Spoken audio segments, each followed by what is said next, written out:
नमस्कार मेरे प्रिय मित्रों, सीटेट पेपर 2 सोशल साइंस के लिए कंप्लीट वन शॉट वीडियो आप सभी को कराने वाला हूं। एक ऐसी वन शॉट वीडियो जिसमें सिलेबस के प्रत्येक टॉपिक एक ही वीडियो में खत्म किए जाएंगे। इसलिए यह वीडियो पेपर देने से पहले एक अंतिम रिवीजन की वीडियो साबित होगी। जितने भी क्वेश्चन यहां पर आपको कराऊंगा सभी क्वेश्चन पेपर के लिए अत्यंत उपयोगी साबित होंगे, क्योंकि जिस दिन आपका पेपर होगा आपको यकीन दिलाता हूं अधिकतर क्वेश्चन आपको हमारी इन्हीं वीडियो से डायरेक्ट छपे मिल जाएंगे। क्योंकि मैं हमेशा क्वेश्चन को ही नहीं कराता हूं बल्कि क्वेश्चन के साथ जुड़ी तमाम ऐसी बातों को बताता हूं जहां से ऑलरेडी क्वेश्चन पेपर में कई बार पूछा जा चुका है या पूछे जाने की अत्यधिक संभावना है। उन सभी बातों को एक ही क्वेश्चन से जुड़ी कई बातों के माध्यम से आपको बता देता हूं, ताकि एक क्वेश्चन के जरिए अनेक क्वेश्चन आपके होते हुए चले। ठीक है ना, इसलिए यह वीडियो पेपर के लिए इम्पोर्टेंट रहेगी। आइए इस वीडियो को शुरू करते हैं। बहुत सारे क्वेश्चन इस वीडियो में आपको कराऊंगा, सभी प्रकार के आपको क्वेश्चन देखने को यहाँ पर मिल जाएंगे। न्यू अपडेटेड क्वेश्चन ऐसे मैंने ढूंढ लिए हैं जो NCERT की इम्पोर्टेंट लाइन है, शायद एग्जामिनर वहां से क्वेश्चन बना सके। PYQ भी करा दूंगा, ठीक है ना, सब कुछ आपको यहाँ पर मिलने वाला है। पहला क्वेश्चन आपकी स्क्रीन पर, सहारा मरुस्थल की गुफाओं में प्राप्त शैल चित्र क्या दर्शाते हैं? नदियां, मगर, हाथी, शेर, पशु तथा बकरियां, बर्फ के पहाड़ और समुद्री जीव, केवल रेगिस्तानी वनस्पति, विशाल इमारतें और कारखाने। क्वेश्चन इंपॉर्टेंट है, कई बार पेपर में पूछा जा चुका है। सहारा मरुस्थल की गुफाओं में प्राप्त शैल चित्र क्या दर्शाते हैं? नदियां, मगर, हाथी, शेर, पशु तथा बकरियां दर्शाते हैं। क्वेश्चन का आंसर पहला ऑप्शन यहां पर करेक्ट हो जाएगा। पेपर में अलग अलग प्रकार से यह क्वेश्चन पेपर में पूछा जा चुका है। पेपर के लिए यह लाइन इम्पोर्टेंट है क्योंकि एग्जामिनर ने बहुत सारे क्वेश्चन इस वाली लाइन से बनाए हैं। यहाँ पर इम्पोर्टेंट लिखा है, आज का सहारा रेगिस्तान एक समय में पूर्णतया हरा भरा मैदान था। सहारा की गुफाओं से प्राप्त चित्रों से ज्ञात होता है कि यहाँ नदियां, मगर पाए जाते थे। हाथी, शेर, जिराफ, शुतुरमुर्ग, भेड़, पशु, बकरियां सामान्य जानवर थे, परंतु यहाँ के जलवायु परिवर्तन ने इसे बहुत गर्म एवं शुष्क प्रदेश में बदल दिया।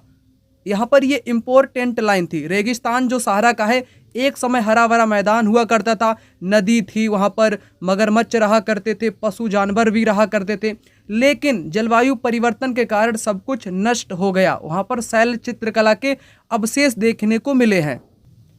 पेपर में क्वेश्चन कुछ इस प्रकार से पूछा गया, दिए गए कथनों को ध्यान से पढ़ें और उत्तर दें।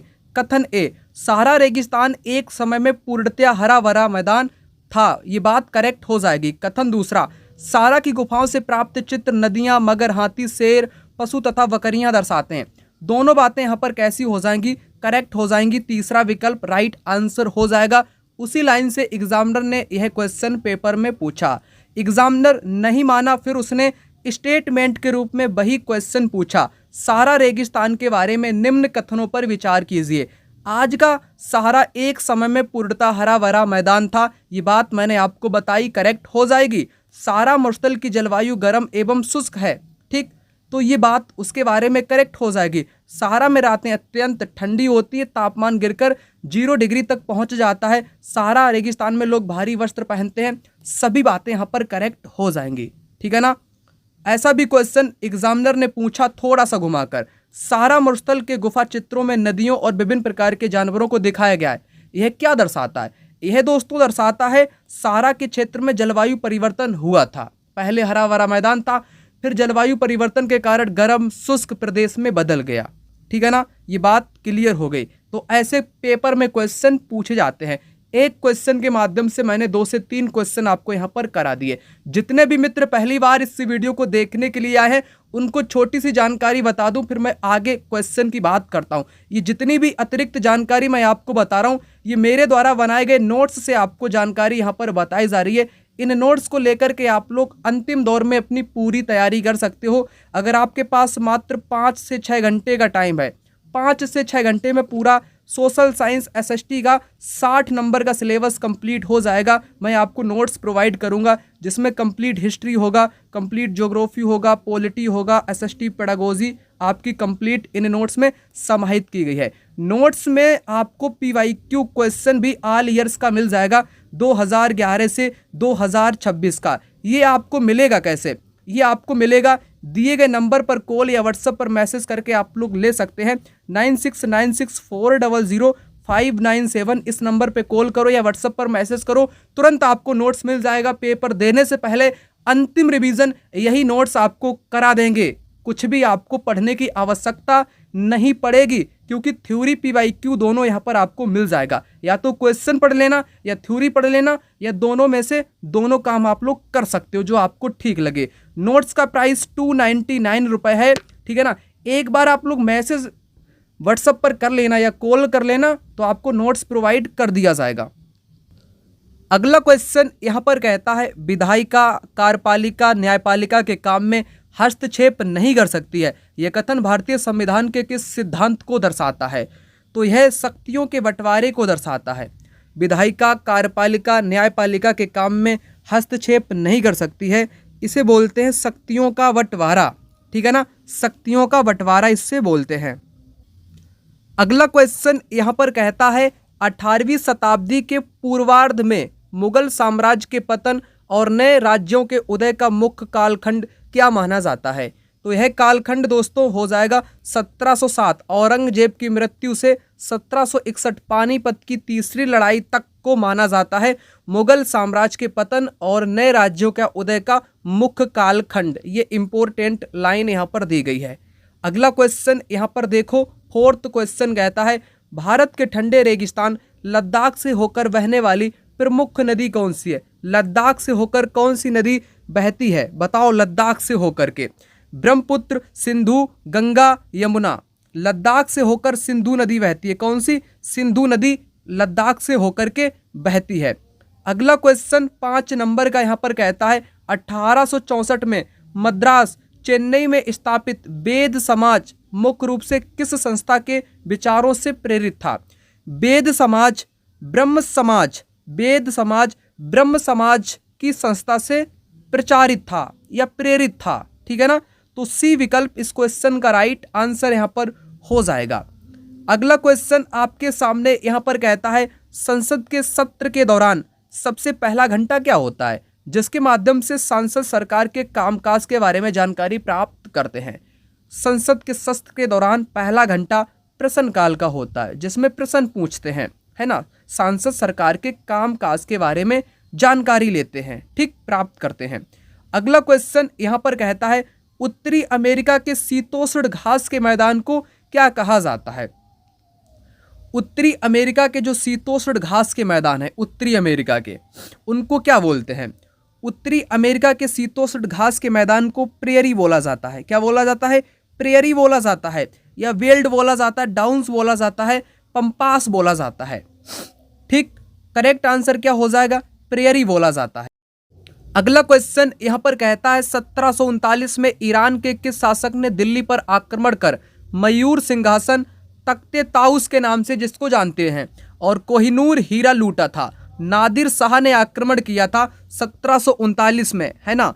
और दिल्ली का जो मयूर सिंहासन था वो लूट के ले गया, कोहिनूर हीरा भी इसने लूट लिया था नादिर शाह ने। क्वेश्चन का जवाब यहाँ पर हो जाएगा, ठीक। ये सारे के सारे आक्रमणकारियों के नाम लिखे हैं, तैमूर लंग, चंगेज खां, अहमद शाह अब्दाली। अहमद शाह अब्दाली ने पानीपत का जो तीसरा युद्ध है ना 1761 वाला, इस युद्ध को लड़ा था, ठीक। तो क्वेश्चन का जवाब आपका नादिर शाह यहाँ पर हो जाएगा। अगला क्वेश्चन यहाँ पर कहता अधिक दूरी में भारी एवं बड़े आकार वाले सामान को ढोने के लिए सबसे सस्ता परिवहन साधन कौन सा है? देखो, ज़्यादा दूरी हो, सामान बहुत बड़ा हो या भारी हो, ठीक है ना, उनको ढोने के लिए सबसे सस्ता साधन आपका जलमार्ग है, जलमार्ग, ठीक है ना। और वायु मार्ग ये सबसे महंगा है। सबसे महंगा कौन सा हो जाएगा? वायु मार्ग सबसे महंगा हो जाएगा और तेज गति का साधन हो जाएगा। ऐसे दुर्गम स्थान पर जहाँ पर परिवहन की कोई सुविधा नहीं है वहाँ पर वायु मार्ग के द्वारा पहुँचा जा सकता है, ठीक है ना। करेक्ट जवाब आपका जलमार्ग इस क्वेश्चन का हो जाएगा। 2 से 3 बार पेपर में पूछा जा चुका है। अगला क्वेश्चन यहाँ पर कहता है भारत के उच्चतम न्यायालय का संवैधानिक मुखिया कौन है? भारत के उच्चतम न्यायालय का संवैधानिक मुखिया कौन होता है? भारत के राष्ट्रपति, भारत के महान्यायवादी, भारत के मुख्य न्यायाधीश या कानून मंत्री? ठीक, उच्चतम न्यायालय का संवैधानिक मुखिया, संवैधानिक की बात की गई है, याद रखना। तो राइट आंसर क्या हो जाएगा आपका? ठीक, भारत के मुख्य न्यायाधीश होते हैं। अगला क्वेश्चन यहाँ पर कहता है वे बस्तियाँ जो कुछ समय के लिए बनाई जाती हैं क्या कहलाती हैं? ठीक है ना, ज्योग्राफी का क्वेश्चन है यहाँ पर, समझ गए आप लोग। वे बस्तियाँ जो कुछ टाइम के लिए बनाई जाती हैं उनको बोलते अस्थायी बस्ती। अस्थायी, 1-2 दिन रुक गए या 1 महीना रुकना है फिर नहीं रुकना है तो उसको टेम्परेरी या अस्थायी सेटलमेंट बोल सकते हैं। स्थायी वे बस्तियाँ होती है जहाँ पर लोग लंबे समय तक रहते हैं, ठीक है ना, उन बस्तियों को बोला जाता है। संघन बस्ती वे होती है जहाँ पर जनसंख्या अधिक है, घनी बसी हुई बस्तियाँ हैं, है ना, बिल्कुल सटी हुई बस्तियाँ हैं, उनको सघन बोलते हैं। प्रकीर्ड का मतलब होता है बिखरी हुई, दूर दूर, जैसे पहाड़ों की बस्तियाँ हैं, ठीक है ना। तो अस्थायी वाला क्या हो जाएगा? कुछ समय के लिए बनाई जाती हैं, अस्थायी। जैसे दुर्गम स्थान हो गया, जलवायु के कारण लोग अस्थायी निवास करते हैं, ये कुछ कारण हो जाएंगे। और पेपर में कई बार यहाँ से क्वेश्चन पूछा गया है, अस्थायी बस्ती क्वेश्चन का राइट आंसर हो जाएगा।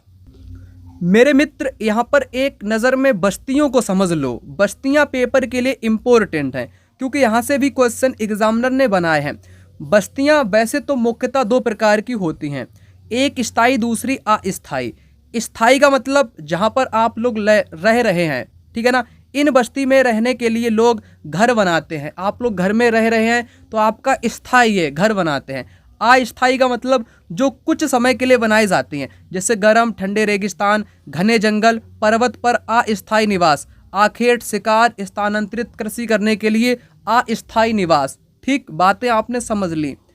ठीक, उतना आपने समझ लिया। फिर ग्रामीण बस्ती की बात करी जाए, गांव की बस्तियों की बात की जाए, जहां लोग प्राथमिक क्रिया जैसे खेती करते हैं, खनन करते हैं, पशु पालते हैं, मछली पकड़ते हैं, ये ग्रामीण बस्तियों के मुख्य काम हो जाएंगे। ग्रामीण बस्ती भी 2 टाइप की होती है, एक प्रकीर्ण होती है, एक संघन होती है। प्रकीर्ण का मतलब बिखरी हुई, दूर दूर तक हो, जैसे पहाड़ी क्षेत्र में दूर दूर तक होगी, घने जंगल में दूर दूर तक होगी, और दूर होने के कारण विषम जलवायु भी होगा। संघन बस्ती, संघन में घर पास पास सटे हुए होते हैं। ठीक, नगरीय बस्ती की बात की जाए मेरे मित्र, नगरीय क्षेत्र में लोग निर्माण, व्यापार, सेवा क्षेत्र में कार्यरत है, वो आपकी नगरीय बस्ती कहलाती है।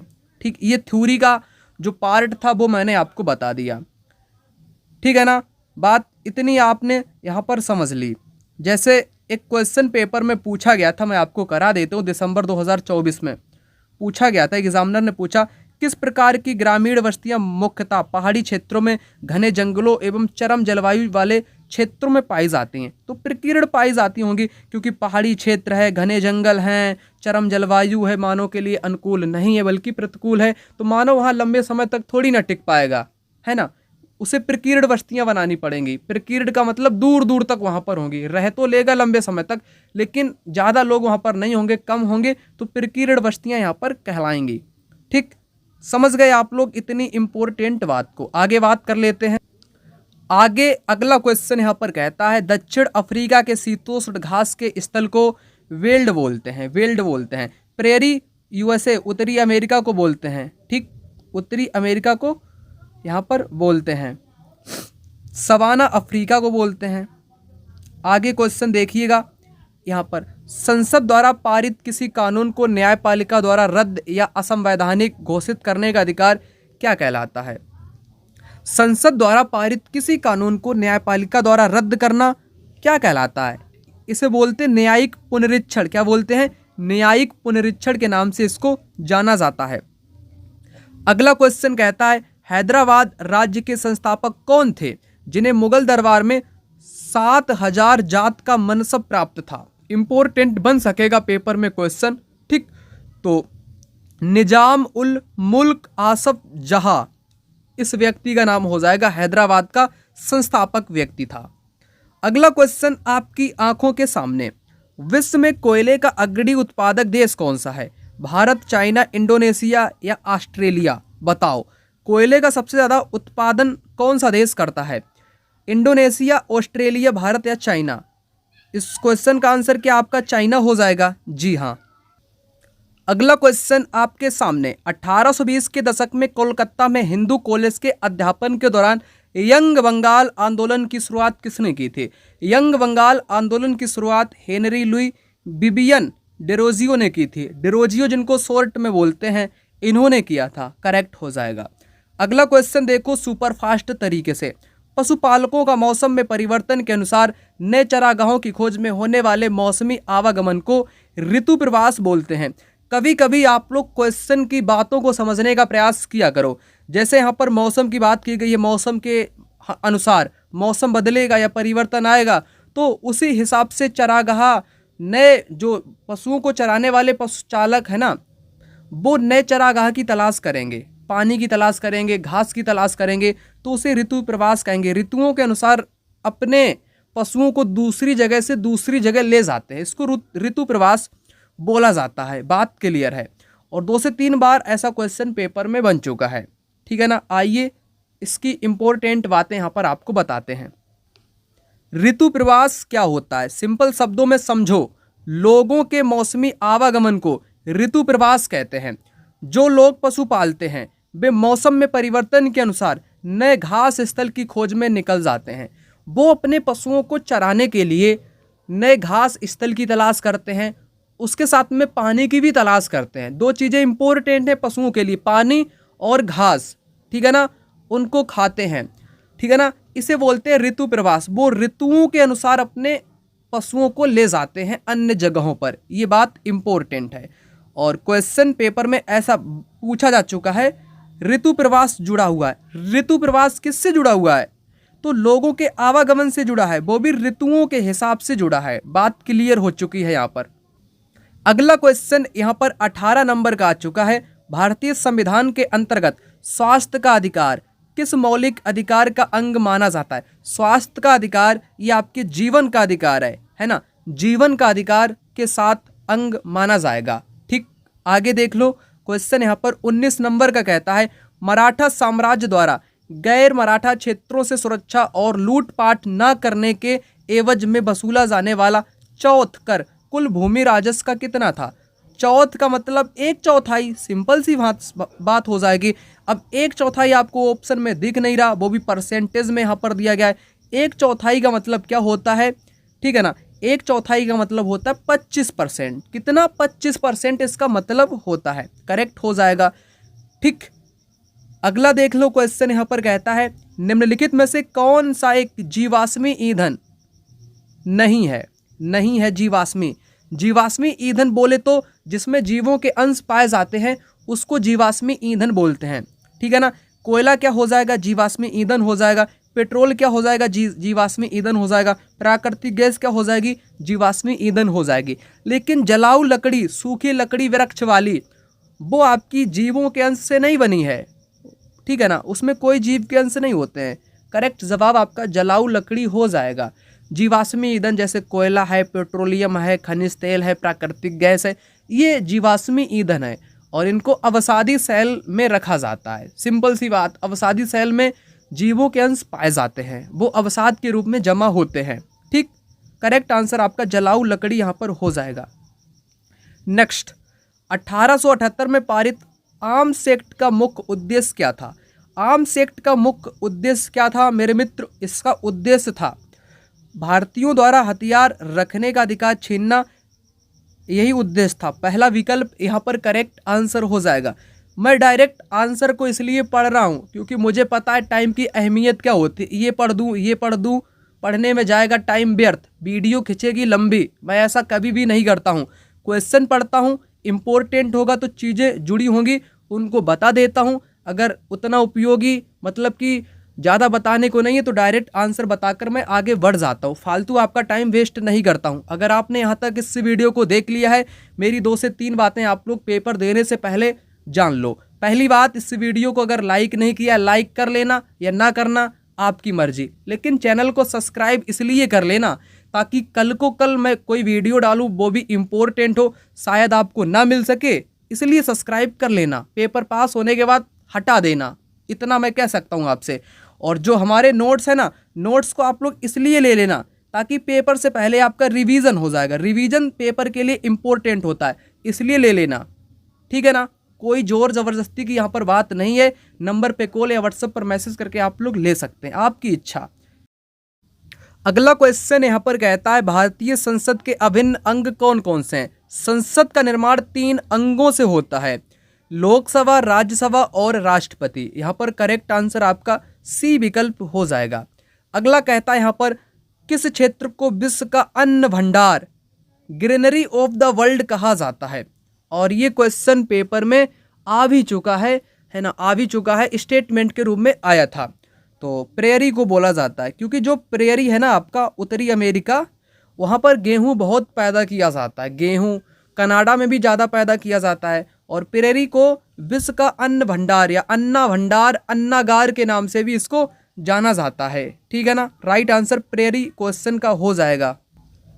एक क्वेश्चन पेपर में पूछा गया था जनवरी 2024 में, प्रेयरी को विश्व का धान्यागार या अन्न भंडार क्यों बोलते हैं। इस प्रदेश में अत्यधिक गेहूं के उत्पादन में सहायक परिस्थितियां कौन कौन सी हैं, ठीक है ना। यहाँ पर स्टेटमेंट वाला था, बी और सी करेक्ट है। बी, यहाँ लोग बहुत परिश्रमी हैं। सी का मतलब कृषि की वैज्ञानिक विधियों का प्रयोग यहाँ पर किया जाता है, इसलिए प्रेयरी को विश्व का धान्यागार, अन्न भंडार के नाम से इसको जाना जाता है, ठीक है ना। कई बार पेपर में यहाँ से क्वेश्चन पूछे गए हैं, आपने यहाँ पर देख लिया। अगला क्वेश्चन यहाँ पर कहता है सिखों के 10वें गुरु गुरु गोबिंद सिंह ने खालसा पंथ की स्थापना किस वर्ष की थी। खालसा पंथ की स्थापना किस वर्ष की गई थी। 1699 में की गई थी। नेक्स्ट यहाँ पर कहता है परमाणु ऊर्जा संयंत्रों में बिजली उत्पादन किस प्रक्रिया द्वारा किया जाता है। नाभिकीय विखंडन से बिजली उत्पादन परमाणु ऊर्जा संयंत्रों में की जाती है। नेक्स्ट यहाँ पर बात कर लेते हैं, कहता है 1840 में बॉम्बे में गठित परमहंस मंडली का मुख्य उद्देश्य क्या था। परमहंस मंडली का मुख्य उद्देश्य था जाति प्रथा का उन्मूलन। क्या था, जाति प्रथा का उन्मूलन था। नेक्स्ट यहाँ पर कहता है चिनूक पवन के संदर्भ में कौन सा कथन सत्य है। चिनूक पवन, चिनूक पवन है ना, ये आपकी उत्तरी प्रेयरी अर्थात उत्तरी अमेरिका के प्रेयरी क्षेत्र में चलने वाली एक गर्म स्थानीय पवन है। कैसी हो जाएगी, प्रेयरी में चलने वाली गर्म स्थानीय पवन जो बर्फ़ पिघलाने में मदद करती है। ये बर्फ़ पिघलाने में मदद करती है चिनूक पवन। इम्पोर्टेंट बात है, चिनूक पवन आपने जान लिया कि ये भाई प्रेयरी उत्तरी अमेरिका में गर्म स्थानीय पवन है जो बर्फ़ पिघलाने में मदद करती है, चिनूक पवन, ठीक। अगला देख लो, 1722 में अवध का सूबेदार किसे नियुक्त किया गया था। बुरहान उल मुल्क शहादत खान को नियुक्त किया गया था। नेक्स्ट, सर्वोच्च न्यायालय द्वारा निर्धारित DK बासु दिशा निर्देश किससे संबंधित है। यह क्वेश्चन मैं करूंगा इम्पोर्टेंट क्योंकि एग्जामिनर ने हद पार करी है इस क्वेश्चन को पूछ के, बहुत सारे पूछे हैं उसने DK बासु दिशा निर्देश से। DK बासु दिशा निर्देश क्या है, ये है आपका किसी व्यक्ति की गिरफ्तारी, हिरासत तथा पूछताछ से जुड़े नियम। ये है DK बासु के दिशा निर्देश। यहाँ से कई सारे क्वेश्चन अलग ढंग से पूछे गए थे। आइए उन अलग ढंगों पर एक नज़र डाल लेते हैं। पहले थोड़ी सी थ्योरी जान लेते हैं। DK बासु दिशा निर्देश, सर्वोच्च न्यायालय ने किसी भी व्यक्ति की गिरफ्तारी, हिरासत और पूछताछ के बारे में पुलिस एवं अन्य संस्थाओं के लिए कुछ खास शर्तें हैं। यानी कि ये कुछ शर्तें हैं पूछताछ, हिरासत, गिरफ्तारी से जुड़ी हुई, वो आपकी DK बासु दिशा निर्देश के नाम से इसको जाना जाता है। जैसे मैं क्वेश्चन की बात यहाँ पर आपसे कर लेता हूँ। जैसे पहला तो क्वेश्चन ये है 2014 में पूछा गया था। एग्जामिनर ने कैसे पूछा, सर्वोच्च न्यायालय द्वारा निर्धारित DK बासु दिशा निर्देश निम्नलिखित में से किसके बारे में है। तो किसके बारे में हो जाएंगे आपके, ये हो जाएंगे सी विकल्प। किसी व्यक्ति को गिरफ्तार करने, रोके रखने, उनसे पूछताछ करने के लिए विभिन्न एजेंसियों द्वारा प्रयोग किए जाने वाले तरीके आपके DK बासु दिशा निर्देश के अंतर्गत आते हैं। एग्जामिनर नहीं माना, फिर उसने 2019 में वही पूछा DK बासु दिशा निर्देश करके, तो फिर भी वहीं पर वही उत्तर होगा आपका। कौन सा हो जाएगा, गिरफ्तारी, नज़रबंदी, पूछताछ के दौरान पुलिस द्वारा पालन की जाने वाली प्रक्रियाओं से जुड़े मामले या जुड़े निर्देश हो जाएगा। फिर भी नहीं माना, 2022 आया, फिर पूछा उसने उच्चतम न्यायालय द्वारा DK बासु दिशा निर्देश के बारे में क्या है कथन, सही बताओ। तो भाई गिरफ्तारी पूछताछ के दौरान पुलिस द्वारा मानी जाने वाली प्रक्रियाएं, ये उसने 3-4 से 5 बार क्वेश्चन बना लिया, ठीक है ना। तो आपने यहाँ पर देखा एग्जामिनर कैसे, कहाँ से, कब, कहाँ, कैसे क्वेश्चन बना ले, कुछ कहना मुमकिन नहीं है। क्वेश्चन रिपीट भी कर सकता है, इसलिए आप लोग पढ़ सकते हैं। अगला क्वेश्चन यहाँ पर 31 नंबर का आ चुका है। विश्व का सबसे लंबा रेल मार्ग ट्रांस साइबेरियन रेल मार्ग किन 2 स्थानों को जोड़ता है? ट्रांस साइबेरियन रेल मार्ग किन 2 स्थानों को जोड़ता है? ये आपका सेंट पीटर्सबर्ग से व्लादिवोस्टोक तक जाता है। सेंट पीटर्सबर्ग से व्लादिवोस्टोक या व्लादिवोस्तोक तक जाता है, ठीक। ये करेक्ट विकल्प आपका बी यहाँ पर हो जाएगा। ट्रांस साइबेरियन रेल मार्ग विश्व का सबसे लंबा रेल मार्ग है। यह रूस में सेंट पीटर्सबर्ग से व्लादिवोस्टोक तक आपका जाता है। ये अगला क्वेश्चन, पानीपत की तीसरी लड़ाई 1761 में किन के बीच लड़ी गई थी? यह लड़ाई अहमद शाह अब्दाली और मराठों के बीच में, सदाशिव भाऊ के बीच में लड़ी गई थी। नेक्स्ट, भारत के राष्ट्रीय स्तर पर सर्वोच्च कानून निर्माण संस्था कौन सी है? कानून कौन बनाती है? कानून का निर्माण संसद करती है। कौन? संसद करती है, ठीक। नेक्स्ट, यहाँ पर क्वेश्चन आ चुका है 1878 के वर्नाकुलर प्रेस एक्ट के तहत औपनिवेशिक सरकार को क्या अधिकार मिला था? इसको क्या अधिकार मिल गया था? 1878 का एक वर्नाकुलर प्रेस एक्ट था, औपनिवेशिक सरकार को अधिकार मिल गया था आपत्तिजनक सामग्री छपने पर प्रिंटिंग प्रेस सहित सारी उनकी संपत्ति जब्त कर ली जाएगी, ये आपका अधिकार मिल गया था। यहाँ से कई बार क्वेश्चन भी पेपर में पूछे गए हैं वर्नाकुलर प्रेस एक्ट के बारे में। यहाँ पर एक लाइन इंपॉर्टेंट है, ढूंढ ली मैंने। 1878 में वर्नाकुलर एक्ट प्रेस पारित किया गया। इस कानून में प्रावधान था कि अगर किसी खबर में कोई आपत्तिजनक चीज छपती है जो सरकार की आलोचना करती है तो उसकी प्रिंटिंग प्रेस सहित सारी संपत्ति जब्त कर ली जाएगी। ये लाइन से क्वेश्चन पेपर में पूछा गया है। यह है आपका वर्नाकुलर एक्ट प्रेस, ठीक है ना। वर्नाकुलर एक्ट प्रेस, जैसे कभी कभी वो कथनों में भी ऐसे डाल देता है कब कौन सा पारित हुआ, भाई सीक्वेंस में लगाओ। ये भी एग्जामिनर का खेल आप लोग समझ चुके हैं, ठीक है ना। आइए आगे बात करते हैं। वेल्ड क्षेत्र के पश्चिम में कौन सा मरुस्थल स्थित है? वेल्ड का जो पश्चिम क्षेत्र है वहाँ पर कालाहारी मरुस्थल, कालाहारी अफ्रीका में है। कालाहारी मरुस्थल में बुशमैन जनजाति रहती है। कौन सी? बुशमैन जनजाति आपकी निवास यहाँ पर करती है, ठीक। अगला देखो क्वेश्चन, यहाँ पर आपके सामने कहता है सवाई राजा जयसिंह ने खगोलीय अध्ययन के लिए कुल कितनी जंतर मंतर वेधशालाओं का निर्माण इन्होंने करवाया था? है ना, वेधशालाओं का निर्माण कराया था, उज्जैन में भी करवाया था। तो इन्होंने 5, इनकी संख्या कितनी हो जाएगी? 5 वेधशालाओं की संख्या हो जाएगी, या जंतर मंतर बोल सकते हैं। अगला, वर्तमान में वाहनों के लिए प्रसिद्ध पर्यावरण अनुकूल ऑटोमोबाइल ईंधन कौन सा है? तो सभी को पता है सीएनजी, सीएनजी हो जाएगा करेक्ट आंसर। नेक्स्ट, घरेलू हिंसा कानून 2005 कब पारित किया गया था? पारित कब किया गया था? पारित कर दिया गया, ठीक। कब पारित किया गया था? 2005, 2019, 2012, 1986। तो 2005 यहाँ पर लिखा ही है, ठीक। 2005 हो जाएगा क्वेश्चन का जवाब। अगला क्वेश्चन कहता है सिखों में अंधविश्वास और कुरीतियों को दूर करने के लिए सिंह सभा की स्थापना 1873 में सर्वप्रथम कहां पर की गई थी? अमृतसर में सबसे पहले की गई थी, बाद में ये लाहौर में भी की गई थी। क्वेश्चन का जवाब क्या होगा? अमृतसर। यहाँ पर सिंह सभा का जवाब हो जाएगा। सिंह सभा से भी अजीबोगरीब सवाल पहले भी पूछे जा चुके हैं। यहाँ पर ये लाइन इंपॉर्टेंट है, सिंह सभा आंदोलन। सिखों के सुधारवादी संगठन के रूप में सिंह सभाओं की स्थापना 1873 में अमृतसर में हुई। बाद में 1879 में लाहौर में भी सिंह सभा का गठन किया गया।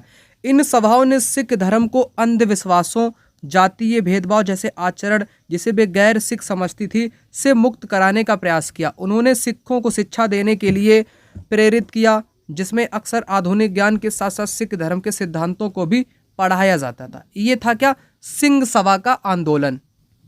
अगला क्वेश्चन यहाँ पर कहता है स्वर्ण चतुर्भुज महामार्ग किन 4 प्रमुख महानगरों को आपस में जोड़ता है? दिल्ली, मुंबई, चेन्नई, कोलकाता को जोड़ता है, ठीक है ना, करेक्ट हो जाएगा। अगला देखो मराठों द्वारा कानूनी रूप से लिया जाने वाला अतिरिक्त कर सरदेशमुखी, कितना परसेंटेज लिया जाता था सरदेशमुखी, ये आपका 9 से 10% लिया जाता था। कुल राजस्व का 9 से 10% लिया जाता था।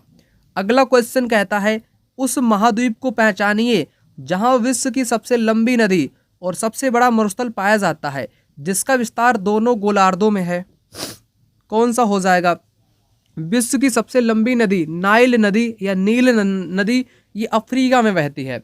और अफ्रीका में सबसे बड़ा मरुस्थल कौन सा है? सहारा मरुस्थल। कौन सा? सहारा मरुस्थल। ठीक, करेक्ट हो जाएगा आपका जवाब अफ्रीका इस क्वेश्चन का। नेक्स्ट, संसद में प्रश्नकाल मुख्य रूप से क्या सुनिश्चित करता है?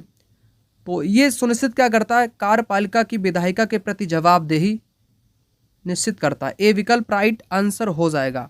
अगला, 1830 में स्थापित ब्रह्म समाज का मुख्य सिद्धांत क्या था?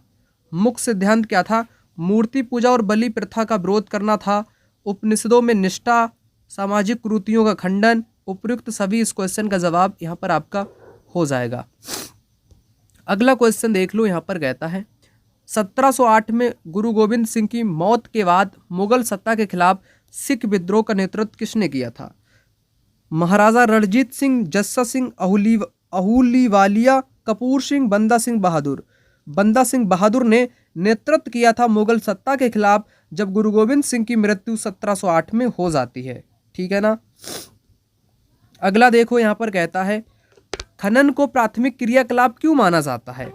क्योंकि यह सबसे प्राचीन विधि है, क्योंकि इसमें अधिक श्रमिक लगते हैं, क्योंकि यह सरकार को सबसे ज़्यादा राजस्व देता है, क्योंकि इसमें भूमि के प्राकृतिक संसाधनों के से सीधे उत्पादन शामिल है। जो भी सीधा उत्पादन शामिल होता है, जो पर्यावरण से जुड़ा होता है, उन्हीं को प्राथमिक क्रियाकलाप बोलते हैं। कृषि है, खनन है, आखेट है, मछली पालना है, पशु पालना है, ये सब कुछ प्राथमिक क्रियाकलाप या फर्स्ट सेक्टर में आपका आता है।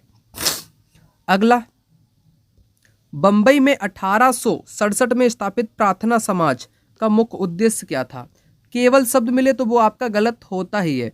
जातीय बंधनों का उन्मूलन और सामाजिक सुधार की बात प्रार्थना समाज ने की थी। नेक्स्ट क्वेश्चन की बात कर लेते हैं।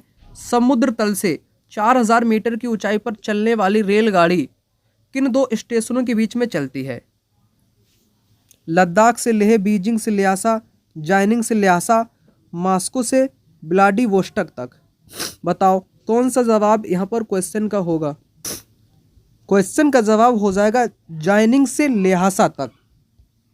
अगला क्वेश्चन यहाँ पर कहता है 1883 में प्रस्तावित इल्बर्टविल का अंग्रेजों द्वारा कड़ा विरोध क्यों किया गया? ये है क्वेश्चन इंपॉर्टेंट।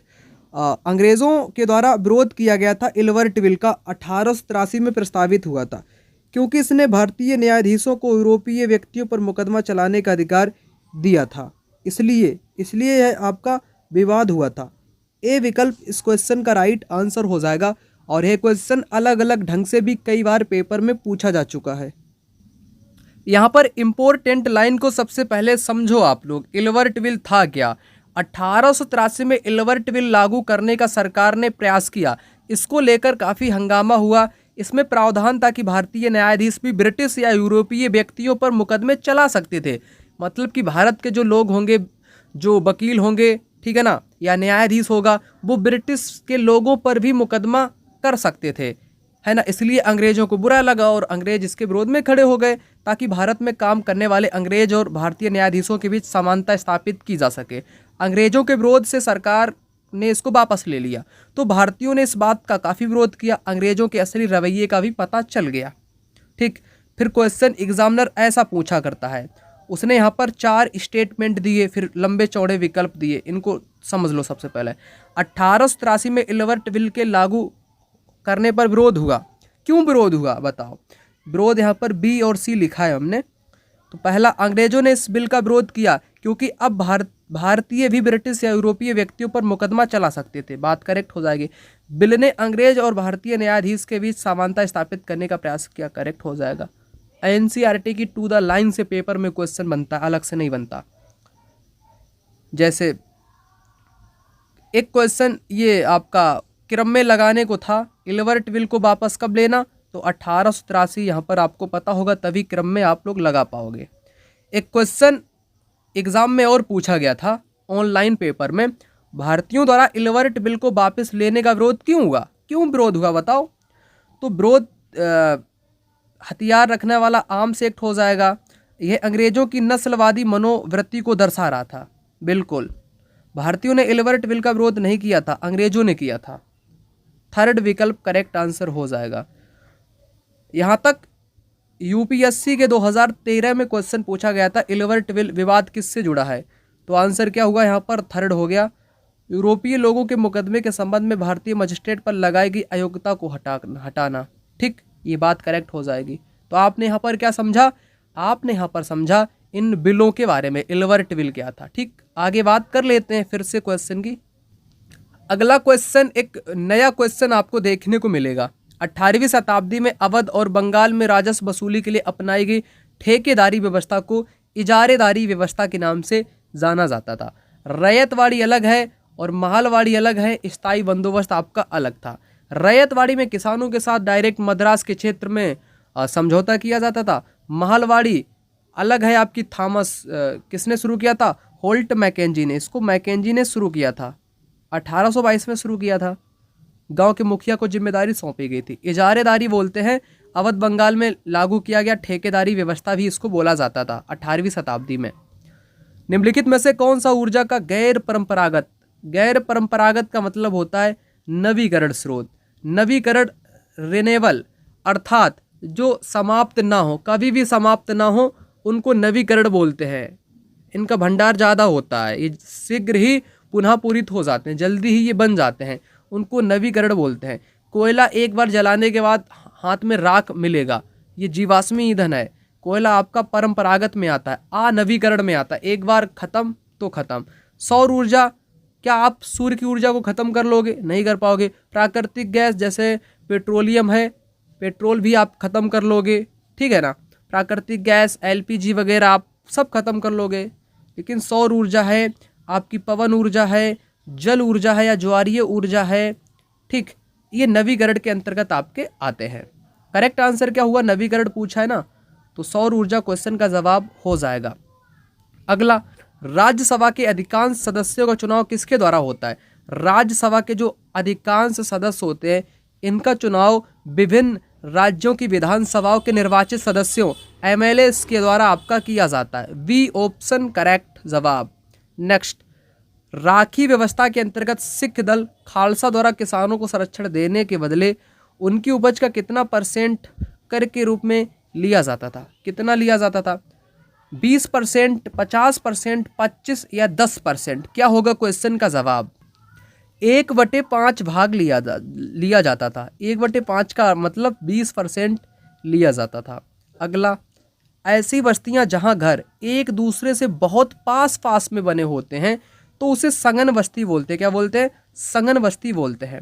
1680 के दशक में दिल्ली और आगरा के बीच के क्षेत्र पर नियंत्रण स्थापित करने वाले प्रमुख जाट नेता कौन थे?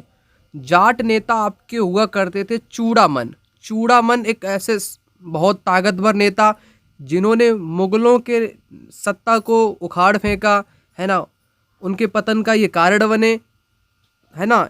मुगलों से लड़ाई लड़ी और दिल्ली आगरा का जो क्षेत्र था उस पर इन्होंने प्रभाव जमाया था 1680 के दशक में। अगला क्वेश्चन, जनहित याचिका पिल के संदर्भ में कौन सा कथन सत्य है? तो इस पत्र या ईमेल के माध्यम से भी सरकार को ये भेजा जा सकता था। कोई भी नागरिक या संगठन इसे दायर कर सकता था। यह न्याय को आम जनता तक पहुंचाती है। तीनों बातें यहाँ पर कैसी हो जाएंगी? करेक्ट हो जाएंगी। अगला क्वेश्चन देखो, यहाँ पर कहता है पृथ्वी की सतह का लगभग कितना भाग घास स्थलों से ढका है? घास स्थलों से कितना ढका है? 1/4 भाग घास स्थलों से ढका है। अगला, अफगान शासक अहमद शाह अब्दाली 1748 से 1761 के बीच उत्तरी भारत पर कितनी बार आक्रमण किया? ये 5 बार आक्रमण किया, 48 से 61, और 1761 वाला तृतीय पानीपत का युद्ध के नाम से जाना जाता है। अगला, भारतीय जनतंत्र में कार्यपालिका का प्रमुख कार्य क्या है? कार्यपालिका का प्रमुख काम क्या होता है? संसद द्वारा बनाए गए कानूनों और नीतियों को लागू करना कार्यपालिका का काम होता है। अगला यहाँ पर कहता है 1870 में स्थापित पूना सार्वजनिक सभा के अनुसार संप्रभुता का अर्थ क्या है? संप्रभुता का अर्थ है बाहरी हस्तक्षेप के बिना स्वतंत्र रूप से निर्णय लेने की क्षमता को संप्रभुता बोलते हैं। ठीक है ना। पूना सार्वजनिक सभा महादेव गोविंद रनाडे के द्वारा, ठीक है ना, इंपोर्टेंट है। पूना सार्वजनिक सभा, बहुत सारे संगठन देश के खास हिस्सों में काम कर रहे थे, लेकिन वे अपने लक्ष्य को भारत के सभी लोगों का लक्ष्य बताते थे। उनके मुताबिक उनके लक्ष्य किसी खास इलाके, समुदाय या वर्ग के लक्ष्य नहीं थे। वे इसी सोच के साथ काम कर रहे थे कि लोग संप्रभु हों। संप्रभु का मतलब होता है बाहरी हस्तक्षेप के बिना स्वतंत्र रूप से कदम उठाने की क्षमता को ही संप्रभु बोला जाता है। ठीक है ना। तो संप्रभु आपने यहाँ पर समझ लिया, इसका मतलब या अर्थ क्या है। ठीक, आगे क्वेश्चन की बात करते हैं। उत्तरी अमेरिका के प्रेरी क्षेत्र में बड़े पशु फार्मों को क्या कहा जाता है? बड़े पशु फार्मों को रेंच कहा जाता है। क्या कहा जाता है? रेंच कहा जाता है। परवर्ती मुगल दरबार में अभिजात वर्ग किन दो प्रमुख विरोधी गुटों में बटा? तो ये ईरानी और तुरानी में बट गया था। किसमें? ईरानी और तुरानी में बट गया था। अगला, आपदाओं और दुर्गम क्षेत्रों में लोगों को बचाने तथा राहत सामग्री पहुंचाने हेतु सबसे उपयोगी साधन क्या है? कहीं पर आपदा आ गई या दुर्गम स्थान तक पहुंचना है तो वहां पर आपका वायु मार्ग ही क्या होगा? उपयोगी साधन होगा। कौन सा? वायु मार्ग के माध्यम से वहां पर पहुंचा जा सकता है। भारत का एक परमाणु ऊर्जा संयंत्र नहीं है। कौन सा नहीं है? कलपक्कम भी है, तारापुर भी है, नरोरा उत्तर प्रदेश, तारापुर महाराष्ट्र, कलपक्कम तमिलनाडु, पोखरण ये कोई आपका परमाणु ऊर्जा संयंत्र नहीं होगा। राइट आंसर आपका डी विकल्प यहाँ पर क्वेश्चन का हो जाएगा।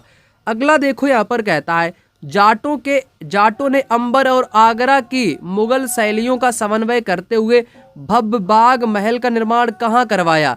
इन्होंने डीग में करवाया था। कहाँ पर? डीग एक जगह का नाम है, वहां पर जाटों ने अंबर और आगरा की मुगल शैलियों का समन्वय करते हुए डीग में बाग महल का निर्माण करवाया था।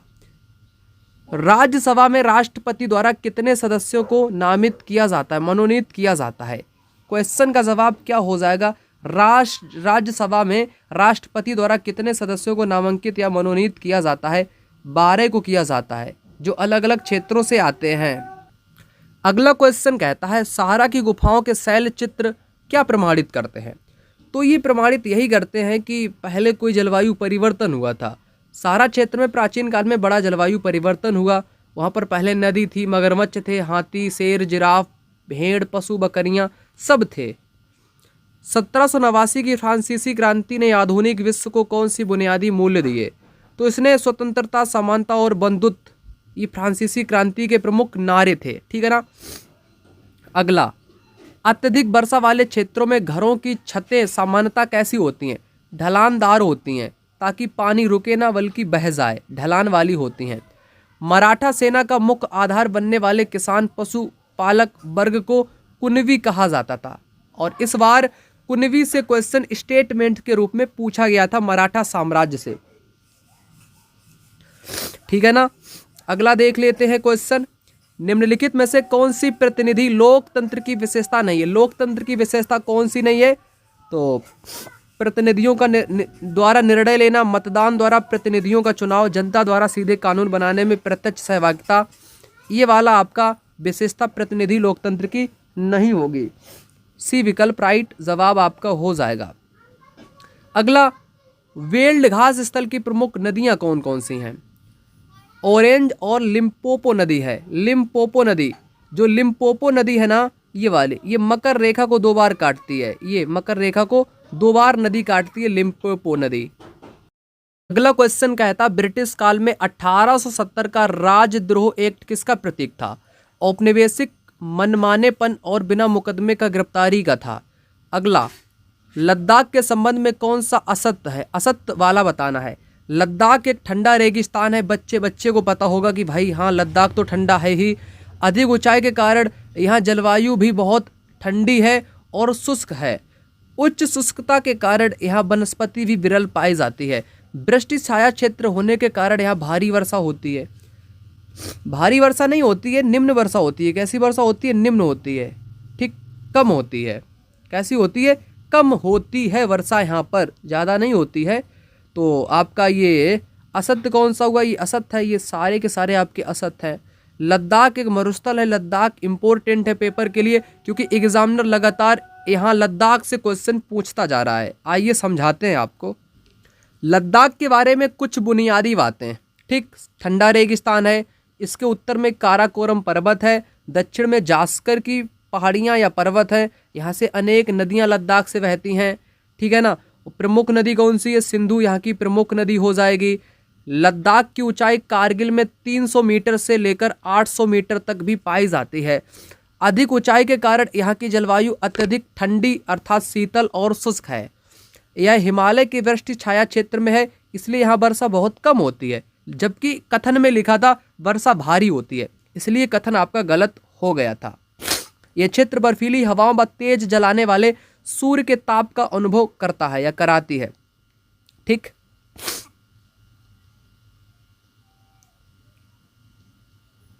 यहां से पेपर में इस टाइप के क्वेश्चन पूछे गए हैं। जैसे लद्दाख से जुड़ा एक क्वेश्चन अभी हाल ही के पेपर में पूछा गया था। लद्दाख के बारे में यहाँ पर कथन, अनेक नदियां होकर के बहती हैं लद्दाख से, अधिक ऊंचाई के कारण यहाँ जलवायु अत्यधिक ठंडी है, शुष्क है, हिमालय के वृष्टि छाया क्षेत्र होने के बावजूद यहाँ उच्च वर्षा, उच्च नहीं निम्न, इसलिए हमने यहाँ पर गलत का टिक लगाया नोट्स में। ये क्षेत्र बर्फीली हवाओं एवं तेज जलाने वाले ताप का अनुभव करता है, करेक्ट।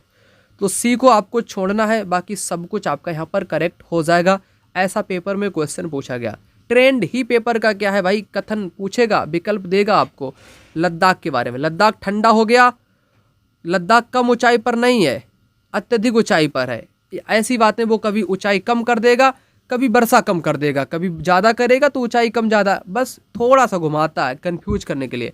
लद्दाख में उच्च शुष्कता के कारण वनस्पति कैसी है? विरल है, बात करेक्ट हो गई। फिर ऐसा भी पूछा जाता है कि भारत के ठंडे रेगिस्तान से होकर कौन सी प्रमुख नदी बहती है? तो सिंधु नदी यहाँ से आपकी बहती है। बात दोनों यहाँ पर क्लियर हो गई। एक और, लद्दाख की जलवायु अत्यधिक शीतल शुष्क क्यों है? क्योंकि ऊंचाई पर आपका स्थित है। ठीक, और अभी हाल में ही लद्दाख से एक क्वेश्चन पेपर में पूछा गया था, इसलिए ये लद्दाख इंपॉर्टेंट था। सारी बातें हमने आपको यहाँ पर बता दी। अब कोई आपको दिक्कत यहाँ पर नहीं होगी। रिवीजन करने के लिए आप लोग इस नंबर पे कॉल या व्हाट्सएप पर मैसेज करके नोट्स ले सकते हैं। अगला क्वेश्चन, 18वीं शताब्दी में सिखों की सामूहिक बैठकों दल खालसा में सर्वसम्मति से लिए गए निर्णयों को क्या कहा जाता है? इसको गुरमत्ता बोलते हैं। क्या बोलते हैं? गुरमत्ता के नाम से जानते हैं। अगला, राज्य के विधायिका अंग का प्राथमिक काम क्या है? जनता द्वारा चुने गए प्रतिनिधियों द्वारा कानूनों का निर्माण करना। विधायिका अर्थात संसद, संसद का पहला मुख्य काम क्या होता है? तो जनता द्वारा चुने गए प्रतिनिधियों द्वारा कानून का निर्माण करना।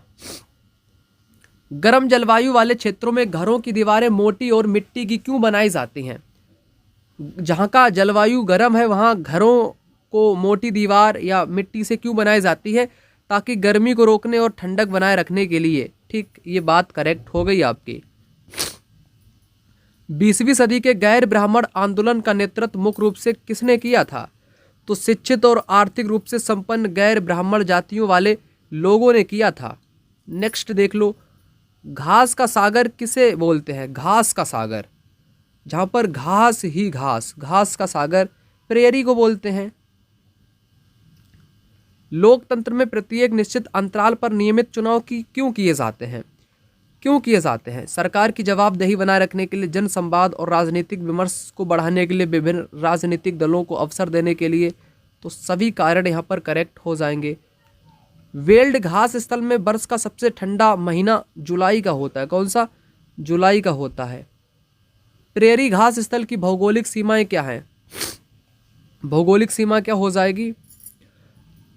पश्चिम में रॉकी पर्वत और पूर्व में ग्रेट लैक्स स्थित यहाँ पर है। नेक्स्ट, बाढ़ संभावित क्षेत्रों में जल भराव से सुरक्षा हेतु घर कैसे बनाए जाते हैं? ऊंचे प्लेटफॉर्म या मजबूत खंभों पर बनाए जाते हैं, जहाँ पर पानी हमेशा भरा रहता है, इसलिए ऊंचाई पर बनाना पड़ता है। अगला क्वेश्चन यहाँ पर कहता है, भारत में राष्ट्रवाद के विकास से जुड़ी घटनाओं का सही क्रम लगाइए। यहाँ पर इसने तारीखें तो दे ही दी, फिर क्रम लगाने की जरूरत ही क्या है? इल्बर्ट विल दूसरा पहले नंबर पे आएगा, यहाँ पर हो गया। फिर 78 आएगा, नहीं 78, 83, 85, 1, 2, 3, करेक्ट हो गया पहला विकल्प। ग्रामीण क्षेत्रों में रहने वाले लोगों का प्राथमिक व्यवसाय क्या होता है? कृषि होता है, मत्स्यन मछली पालना, खनन करना, पशुपालना, ये प्राथमिक होता है ग्रामीण क्षेत्र के लोगों का। और आईटी और सॉफ्टवेयर ये चौथे क्षेत्र का, बैंकिंग ये तीसरे क्षेत्र का, बड़े पैमाने का विनिर्माण ये सेकेंड का हो जाएगा, ये आपका तृतीयक हो जाएगा, ये चतुर्थक हो जाएगा, ये फर्स्ट सेक्टर हो जाएगा। ठीक। लोकतंत्र में संसद के भीतर एक सजग और मजबूत विपक्ष की क्या भूमिका है? सरकारी नीतियों की तार्किक और रचनात्मक आलोचना करना, जनता के मुद्दों को सदन में उठाना, कार्यपालिका की निरंकुशता को नियंत्रित करना, सभी करेक्ट यहाँ पर हो जाएंगे। मरुस्थलीय क्षेत्रों की मुख्य पहचान क्या है? शुष्कता, कम वर्षा और विरल वनस्पति एक मरुस्थल की पहचान होती है। मरुस्थल ठंडे भी हो सकते हैं और गर्म भी हो सकते हैं। ठंडा हो जाएगा लद्दाख का, गर्म हो जाएगा सहारा का। 104वें संविधान संशोधन से पहले राष्ट्रपति लोकसभा में आंग्ल भारतीय समुदाय के कितने सदस्यों को मनोनीत करते थे? 2 को करते थे, लेकिन अब मामला खत्म। अगला, सहारा मरुस्थल के संबंध में कौन सा कथन सही है? सहारा के बारे में बताया है, यहाँ की जलवायु प्राचीन समय में हरा भरा क्षेत्र था, यही करेक्ट हो जाएगा। यहाँ की जलवायु अत्यधिक गर्म शुष्क है, करेक्ट हो जाएगा। यहाँ रात का तापमान तेजी से गिरकर 0 डिग्री तक पहुँच जाता है। उपरोक्त सभी कथन यहाँ पर करेक्ट हो जाएंगे। सहारा मरुस्थल भी सिलेबस का हिस्सा है, इससे जुड़ी कई बातें आपको जान लेना है, क्योंकि यहाँ से भी पेपर में लगातार क्वेश्चन बन रहे हैं। यहाँ पर बात करते हैं गर्म सहारा रेगिस्तान की। बहुत इंपॉर्टेंट बातें यहाँ पर आपको जानने को मिल जाएंगी। सहारा रेगिस्तान अफ्रीका महाद्वीप के उत्तरी भाग पर फैला है, तो अफ्रीका महाद्वीप के उत्तरी भाग में है। विश्व का सबसे बड़ा रेगिस्तान है। 8.54 लाख वर्ग किलोमीटर में फैला है। 11 देश से आपका ये घिरा है। देश कौन कौन से हैं पूछा गया है पेपर में? अल्जीरिया, चाड, मिस्र, लीबिया, माली, मोरातानिया, मोरक्को, नाइजर, सूडान, ट्यूनीसिया, पश्चिमी सहारा, ये देश आपके हो जाएंगे। हरा भरा मैदान बता दिया हूँ पहले ही वाले ही क्वेश्चन से ही। अब यहाँ की जलवायु को भी जान लो। सहारा की जलवायु अत्यधिक गर्म शुष्क है। वर्षा ऋतु अल्पकाल के लिए होती है। आकाश बादल रहित व निर्मल होता है। दिन का तापमान 50 डिग्री से ऊपर हो जाता है, जिससे चट्टानें अत्यधिक गर्म हो जाती हैं। रातें बहुत ठंडी होती हैं, तापमान 0 डिग्री तक पहुंच जाता है। अर्थात दिन का तापमान 50 के ऊपर, रात का 0 से भी 0। वनस्पति कैक्टस, खजूर के पेड़, एकेसिया पाया जाता है। मरुद्यान भी पाए जाते हैं। जानवर ऊंट, लकड़बग्गा, लोमड़ी, बिच्छू, सांप, छिपकली पाई जाती है। और यहाँ पर मछलियों के कंकाल भी रेगिस्तान में वैज्ञानिकों को मिले हैं। यहाँ के लोग क्या करते हैं? भेड़ बकरी ये सब पालते हैं। बेदुइन एवं तुआरेग समुदाय के लोग यहाँ पर रहा करते हैं। और लोग धूल भरी आंधी से बचने के लिए भारी वस्त्र भी पहनते हैं, ठीक है ना। और मिस्र में उगाए जाने वाली कपास पूरे दुनिया में यहाँ की फेमस है, करेक्ट। तुआरेग समुदाय पर्यटन का काम करते हैं, ये भी बात इंपॉर्टेंट है। अब बात आपकी हो जाती है सहारा की पूरी खत्म। सहारा से क्वेश्चन कैसे बने, ये वाले क्वेश्चन मैंने आपको शुरू में ही करा दिए। सहारा रेगिस्तान हरा भरा मैदान था, उनकी बात छोड़ो। रात में क्या होता है? यहाँ पर तापमान 0 डिग्री हो जाता है और रातें यहाँ पर ठंडी होती हैं। लोग भारी वस्त्र पहनते हैं धूल भरी आंधी से बचने के लिए रेगिस्तान में, ठीक। ऐसा क्वेश्चन देखो मरुस्थल के बारे में। मरुस्थल एक शुष्क प्रदेश होता है, करेक्ट। मरुस्थल की विशेषता, यहाँ केवल आ गया, गलत हो गया।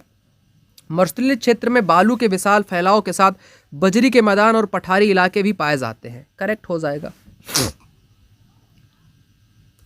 सहारा रेगिस्तान में नहीं है, जाम्बिया नहीं है, माली, नाइजर, अल्जीरिया, मोरितानिया ये सब आता है आपका।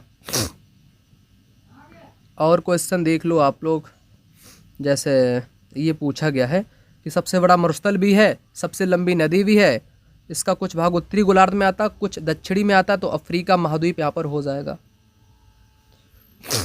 ठीक। बात आपने यहाँ पर क्लियर कर ली पूरी, किसकी? सहारा मरुस्थल की। अगला क्वेश्चन कहता है निम्नलिखित सुधारकों में उनके आंदोलन का सही मिलान कीजिए।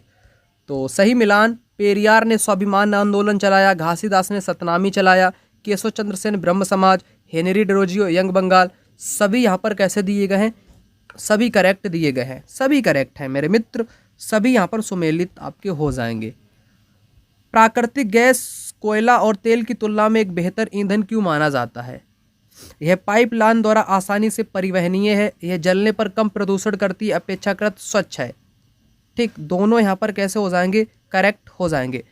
यह हर जगह समान मात्रा में पाई जाती है, नहीं, समान मात्रा में नहीं पाई जाती है, कोई भी चीज़ समान मात्रा में नहीं पाई जाती। शक्तियों के पृथक्करण के अंतर्गत कौन सी 3 संवैधानिक संस्थाएं एक दूसरे पर नियंत्रण और संतुलन बनाए रखती हैं?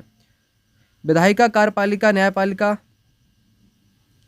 पुलिस, सेना, अदालत, लोकसभा, राज्यसभा, राष्ट्रपति, केंद्र सरकार, राज्य सरकार, नगर निगम। क्या होगा शक्तियों का पृथक्करण? ये करेक्ट हो जाएगा ए विकल्प इस क्वेश्चन का। अगला क्वेश्चन यहाँ पर कहता है ऊर्जा संसाधनों के संदर्भ में कौन सा गलत असत्य बताना है? बायोगैस से ग्रीन हाउस प्रभाव हो सकता है, करेक्ट हो सकता है। सौर ऊर्जा एक नवीकरणीय है भाई, बिल्कुल करेक्ट है। ज्वारीय ऊर्जा समाप्त अर्थात अनवीकरण नहीं है बल्कि नवीकरण है, असमाप्त हो जाएगी, असमाप्त, ये बात गलत है। पवन ऊर्जा पूरी तरह प्रदूषण मुक्त होती है, करेक्ट हो जाएगी। लेकिन असत्य आपको गलत ढूंढ के बताना, तो गलत तो आपका यही हो गया, करेक्ट आंसर हो जाएगा। अगला, बायोगैस और पारंपरिक घरेलू जैव ईंधन की मुख्य उभयनिष्ठ समान लक्षण क्या है? दोनों ग्रीन हाउस गैसें उत्सर्जित कर सकती हैं, बायोगैस और घरेलू जैव ईंधन, करेक्ट हो जाएगा। नवीकरणीय प्राकृतिक संसाधनों के समूह का चयन करो, नवीकरण जो कभी समाप्त ना हो, ऐसे समझ सकते हैं आप लोग। तो वन, मृदा, जल, वन पुनः आपके उगाएंगे, है ना, मृदा बनी रहेगी, मिट्टी, जल, पवन, सूर्य, ये सब नवीकरण में आपका आ जाता है। अगला, तमिलनाडु, महाराष्ट्र, उत्तर प्रदेश, कर्नाटक के प्रमुख परमाणु ऊर्जा संयंत्र के क्रमशः कौन कौन सा है? देखो, कलपक्कम तमिलनाडु में है, तारापुर महाराष्ट्र में है, नरोरा उत्तर प्रदेश, बुलंदशहर में है, कैगा कर्नाटक में है। पहला विकल्प क्वेश्चन का राइट जवाब हो जाएगा। संसद में ध्यानाकर्षण प्रस्ताव और शून्यकाल का मुख्य उद्देश्य क्या होता है? अविलंबनीय लोक महत्व के मुद्दों पर सरकार का ध्यान आकर्षित करना होता है। अंतिम क्वेश्चन इस वीडियो का, भारत में कानून के शासन, रूल ऑफ लॉ का अर्थ क्या है? रूल ऑफ लॉ का अर्थ है कानून सभी नागरिकों और संस्थाओं पर समान रूप से लागू है। ठीक, करेक्ट ए हो जाएगा।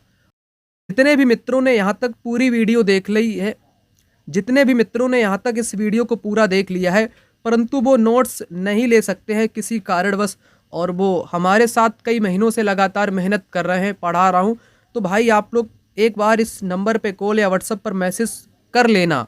आपका मैं प्राइस वगैरह सब कम करके आपको प्रोवाइड कर दूंगा, लेकिन एक बार मैसेज या कॉल कर लेना, नोट्स से रिवीजन आपका हो जाएगा पूरा। मैं मिलता हूँ अगली वीडियो में, तब तक के लिए मज़े से पढ़ाई करो अच्छे ढंग से, ठीक है ना? Okay, bye, love you.